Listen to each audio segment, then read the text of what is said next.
তো হজের পরে নিয়ম হলো একটা বিদায়ী তাওয়াফ করতে হয়, অর্থাৎ হজ শেষ হয়েছে, আল্লাহর ঘরের চারদিকে 7 বার চক্কর দিলে একটা তাওয়াফ হয়, একটা বিদায়ী তাওয়াফ করতে হয়, এটা ওয়াজিব হজের মধ্যে। তো এইটা বুজুর্গানে দিন ওলামায়ে কেরাম বলেন যে সময় যাবে গা হজে থেকে এলাকাত ফিরে যাইব মক্কার থেকে, তার একদিন আগে বা 2 দিন আগে লাস্টের দিকে করলে ভালো, শুরু দিয়েও করা যায় হজের পরপর। তো ওই আমাদের এই বন্ধু, ওনার সাথে এই বয়স্ক হাজি মুরব্বী, তো ওনার মোয়াল্লেম ওনাদের বলছে আর আপনারা আরও একটা তারিখ বলছে যে আরও 3 দিন পর বা 4 দিন পর আপনারা অমুক দিন আমরা একসাথে বিদায়ী তাওয়াফ করব।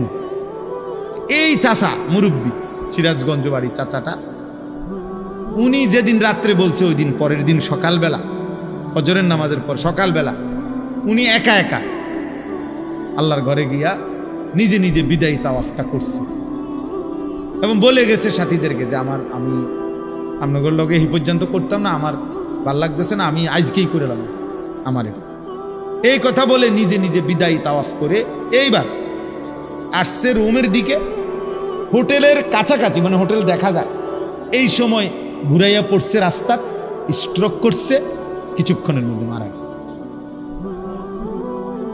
তাহলে তার দিলে খবর হয়ে গেছে যে আগামী 3 দিন পরে সে থাকবে না। তো আল্লাহ দয়া করে তারে তার হজ পূর্ণ করাই দিছে। এ তো মালিকের ইহসান। তাই আমি বললাম আর কি, কল্পনা আর আল্লাহর ফয়সালা কি হয় ভিন্ন, আর তখন কার্যকর হয় কারটা আল্লাহ। প্রিয় ছেলেরা, বাবারা, সবাই রে বলি, আমরা স্বার্থপর এই দুনিয়ায় শেষ পর্যন্ত কেউ কারো জন্য মনে রাখে না। এটা আমি সব সময় বলি রে ভাই, এই বন্ধু বান্ধব এগুলা সব ধোঁকা, এই নারী, ছবি, মোবাইল, এই সবটাই ধোঁকা। এই হাসি খুশি, রং তামাশা, ফুর্তি, আড্ডা, খোদার কসম, এগুলো ধোঁকাই আসল। শেষ পর্যন্ত আমরা একাকী। যেখানেই থাকো বান্দা, যখনই থাকো, যাই করো, আমি মানা করি না, তা আমারে ভুলো না, আমারে ছাইরো না, আমারে সঙ্গে রাখো, আমার নাম সাথে রাখো। কাদিক্রিকুম আবাআকুম আও আশাদ্দা যিকরা। আল্লাহ বলে, বান্দা সারাদিনে তোমরা বাবা, দাদা, বংশধর, নিজের আশপাশের মানুষকে যে পরিমাণ ডাকাডাকি করো তার চাইতে বেশি পরিমাণ অথবা সমপরিমাণ আমি আল্লাহকে ডাক।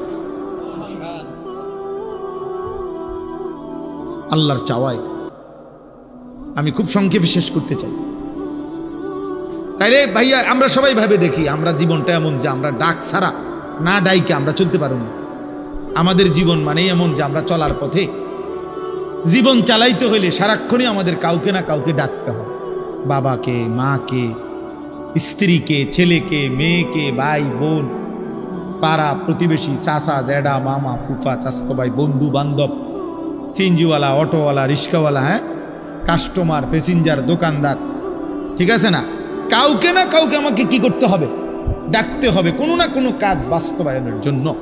তো আল্লাহ বলেন, সারাদিনে যত ডাকাডাকি করো, কমপক্ষে ওই পরিমাণ অথবা তার চাইতে বেশি আমি আল্লাহকে ডাক। এর চাইতে নিচে যাতে না নাম, সমপরিমাণের চাইতে নিচে যাতে কি। এখন ইনসাফ করে আমরা বলি, এই এখানে যে কয়জন আমরা বসছি, আল্লাহ দয়া করছে, তো আমরা সবাই ভেবে দেখি, সারাদিনে আমরা যে পরিমাণ পরস্পরকে ডাকি, আল্লাহকে আমরা সেই পরিমাণ ডাকি কিনা? তাই একটা 20 টাকার মাল বেচবে, এইটার জন্য কাস্টমাররা যতবার সার কইছে, হয়তো এটা বেচা হইলে মালটা সর্বোচ্চ হয়তো 25 পয়সা অথবা 1 টাকা লাভ হবে, এইটার জন্য তে মনে 50 বার কইছে, জি স্যার, জি জি, ইনটেক, একদম ইনটেক, জাপানি, হ্যাঁ জাপানি স্যার, একদম জাপান থেকে আমরা এলাকা, আমার ডাইরেক্ট আমরা দোকানের সাথে দিয়া জাপান থেকে পড়ছে, ডেকের জাপান তো আমরা বাড়িতে স্যার, মানে এটারে বলতে বলতে জি স্যার বলতে বলতে থানা উঠে এলাইছি। এই শুধু 20 টাকার এই মালটা বেচানোর, 200 টাকার এই মালটা বিক্রি করার জন্য কি পরিমাণ ডাকছে ওরে জি স্যার। অথচ লাভ হয়েছে বিনিময়ে 1 টাকা 50 পয়সা। যে মহান রব্বুল আলামিন 24 ঘন্টা দিয়ে যাচ্ছে, এই নাফরমান 7 ঘন্টা 8 ঘন্টা 10 ঘন্টা জীবন থেকে চলে গেছে, একবারও আল্লাহর নাম তার জবান দিয়ে উচ্চারণ করে নাই। আরে তোর মতো নিকৃষ্ট জালেম নাফরমান কুত্তাও তো হয় না বেটা, কুত্তাও তো এরকম হয় না। মানুষের বাচ্চা তুই কিসের বেটা? তুই কোন মারফুত বেটা? একটা কুত্তাও তো এত নিকৃষ্ট হয় না। কিসের মানুষের বাচ্চা বেটা? নাফরমান একটা দিন পুরা চলে গেছে, একটা সেজদা নাই, একবার আল্লাহর নাম নাই, তুই মানুষের বাচ্চা বেটা। অমানুষ কোথাকার, কি ধরনের কথা নিয়ে? এত নিকৃষ্ট তো জানোয়ারও হয় না, অথচ মুসলমানের ঘরে জন্ম নিয়েছে। তার বাপ মুসলমান, তার মা মুসলমান, তার 14 গোষ্ঠী মুসলমান। ডাকাত, এত নিকৃষ্ট ডাকাত। সারাদিন একটা শিখছে বেওকুফ, চুলিটারে হুদাকাল ফিরা, এটা দূর পারবে মাতাল কোথাকার। পাগল তোর বাতরান দেখে বেড়া, পাগল তোরে কোন পাগল এটা শিখাইছে যে একটু পর পর চুলিটারে এরম করস? এটা একটা কাম হইলো বেড়া? এটা একটা সুস্থ মানুষের এটা একটা কাম? বুঝি এরম করে না? সারাদিন মোবাইল টিপ। একটা বেডি কতক্ষণ দরকার? এই সারাদিন হইয়া তখন বেডি তেল লাগে, এটা জীবন? এটা কোনো কথা হইল? আমরা সারাদিন রাত 24 ঘন্টা আম করে বানাইছে শুধু বেডির লেগে, থাউনের লেগে নাকি? আর কাম নাই দুনিয়া? তো হেদি সারাদিন মোবাইল দেখে, এই জানোয়ারদের সারাদিন ছবি দেখে, সারাদিন নর্তকী দেখে। কিরে অপদার্থ, তোর কি একবারও ভাবনা আসে না যে আমারে কে বানাইলো, কেন বানাইলো? আমি পৃথিবীতে কি আমার আর কোনো কাম নাই? এটা কথা হইল মিয়া? সারাদিন বুঝি তুমি এই বইয়ে বইয়ে বেডি চাইবা? অপদার্থ। চেহারা সুরত তোমাদের দেখলেই তো বোঝা যায় কালো হইয়া নিকৃষ্ট হয়ে আছে অনেক ছেলের। 2-4-6 মাসে বেটা নাফরমান, কোনোদিন আল্লাহকে সেজদা দেস নাই বেটা। চেহারা দেখলেই তো বোঝা যায় বেটা। 6 মাসে কোনোদিন 5 ওয়াক্ত নামাজ কপালে জোটে নাই। ঠিক তোর উপরে বেটা, থু তো তোর কপালের উপরে বেটা, থু তো মারলাম বেটা তোর কপাল, থু তোর কপাল। উপজাতি মানুষ আছে আমাদের দেশে, উপজাতি, এদেরকে দ্বীনি ফিকির দরকার। এদের অনেক মানুষ আছে, ব্যাপক সংখ্যা, যারা আল্লাহ, আখেরাত, পরকাল, ইসলাম, দিন জানে না। অথচ আমাদের দেশ, আমাদের অঞ্চল, অথচ খ্রিস্টান মিশনারিরা তাদের দিকে মেহনত করে তাদেরকে খ্রিস্টান বানাচ্ছে। আমি নিজে দিনাজপুর গেছি, দিনাজপুরে গত বছর দেখছি এমন নিবৃত এলাকা, আমার গাড়ি গেছে যে ভাঙ্গা মাটির রাস্তা দিয়ে, অনেক কষ্ট করে, প্রায় মেন উপজেলার থেকে প্রায় 2-2.5 ঘন্টা। এই আখের ক্ষেত, আখ আছে না আমাদের কুইশার আখ, আখ ক্ষেতের ভিতরে ভিতরে ভিতরে অনেক নিঝুম এলাকায় গিয়ে দেখছি সেখানে খ্রিস্টানদের বিশাল গির্জা, স্কুল। এখানে প্রায় 400-র উপরে এতিম বাচ্চা এই দেশের, ওরা পড়ে। যিনি প্রধান, ওই গির্জার প্রধান যিনি, সে ব্রাজিল, তার বাড়ি, সে ব্রাজিল থাকে, ব্রাজিল ওইখানের অধিবাসী। ওইখান থেকে আইসা জীবনের তরে বাংলাদেশে চলে আসছে, এখানে আইসা এখানের মানুষদেরকে খ্রিস্টান বানায়। বাচ্চাগুলো বলতেছে ওরা খ্রিস্টান, অথচ কোনো যুক্তি নাই এই বাচ্চাগুলো খ্রিস্টান হবে কেন? এদের পূর্বপুরুষ এখানকার, এখানে খ্রিস্টান আইরো করতে গেছে, বানায় ফেলছে, ধর্মান্তরিত করে ফেলছে। তাইলে নিয়ম হইল যেই মেহনত করে তারই ফসল আসে। আমি বললে আমার ফসল আসবে, আরেকজনে করলে আরেকজনের কি আসবে? ফসল আসবে। তো মুসলমান মেহনত করলে ইসলামের জন্য আসবে, হিন্দু করলে হিন্দুর জন্য আসবে, খ্রিস্টান করলে খ্রিস্টানের জন্য আসবে।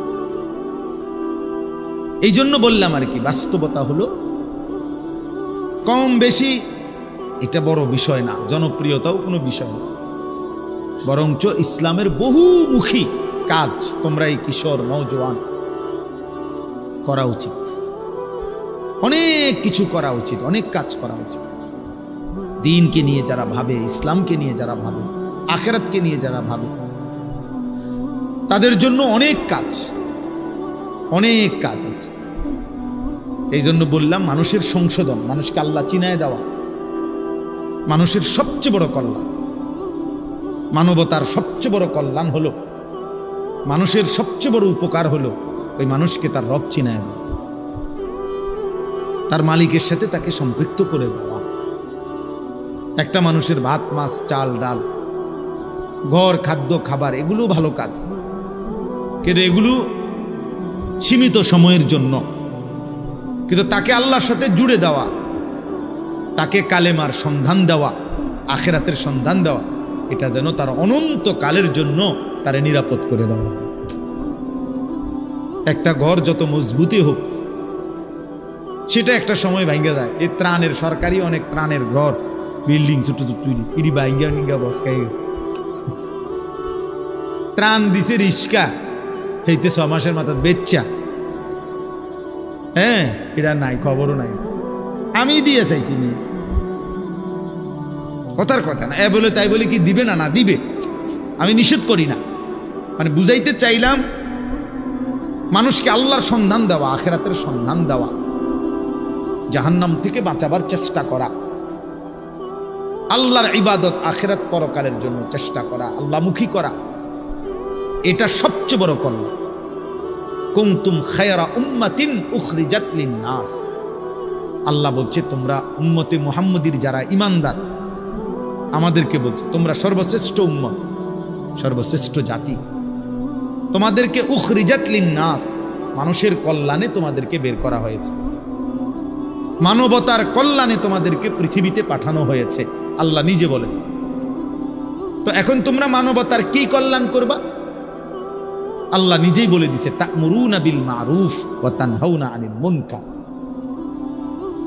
তোমরা মানুষকে, বিশ্ব মানবতাকে নেক কাজের প্রতি আদেশ করবা, গুনার কাজ থেকে নিষেধ করবা। ওয়া তু'মিনুনা বিল্লাহ, আর নিজেরা পূর্ণ ঈমানের উপরে থাকবা,